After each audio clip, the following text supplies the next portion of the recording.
As I've mentioned, one of the crucial parts about class and about the ideas we talk about here are being able to apply the concepts. So I'd like to take a break and have you think about some of these.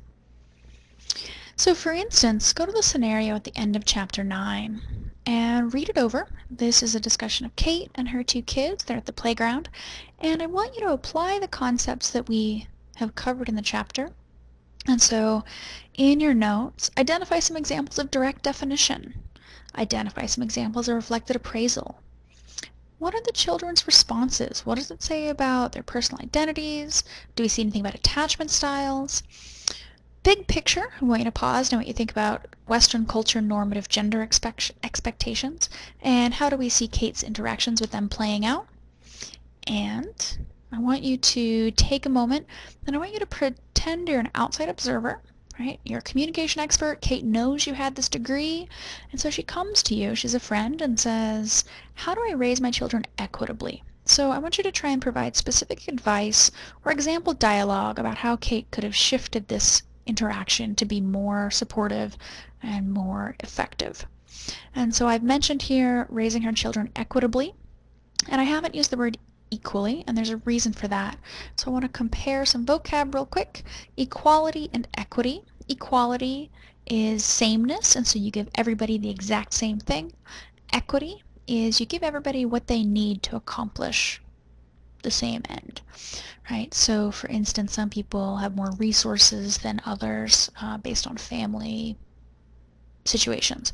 If you give everybody the exact same, say, scholarship, those folks who had a lot of resources coming into college, right, they have more play money, perhaps. Those folks who didn't have those resources coming into college, they need that for tuition and books, perhaps more so than folks who came from a family with a lot of resources do. So equity is, okay, let's meet everybody's needs based on this situation. Another example of equality and equity, as women are, it's being researched whether or not they can shift into combat roles within the military.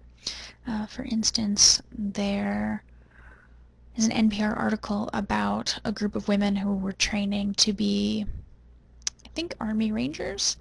And so they had to go through Army Ranger boot camp, and one of the things that they found is all of the gear is designed for men's bodies. And so the women were working on carrying the same weight as the men, but what they found is that because of the shape of the packs and the way that the packs distributed the weight, a lot of the women had to drop out of the program because their hip bones were being fractured because women's bodies carry weight differently than men's. And so that's an example of equality. Here's the exact same gear, here are the same expectations, whereas equity would be, we're going to have the same expectations, but here's gear that would fit your body. All right, so there's an example of that concept for you.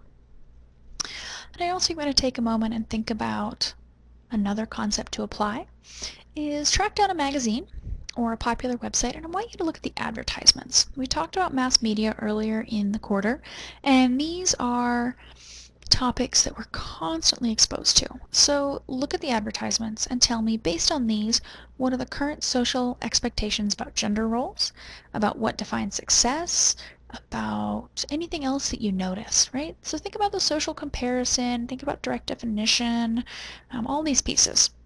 And I also, very, very important here, is I want you to remember who is the expected audience for this magazine or this website that you're looking at, and also think about how might these messages vary if the audience was different. So work on applying the concepts that we've talked about in this chapter.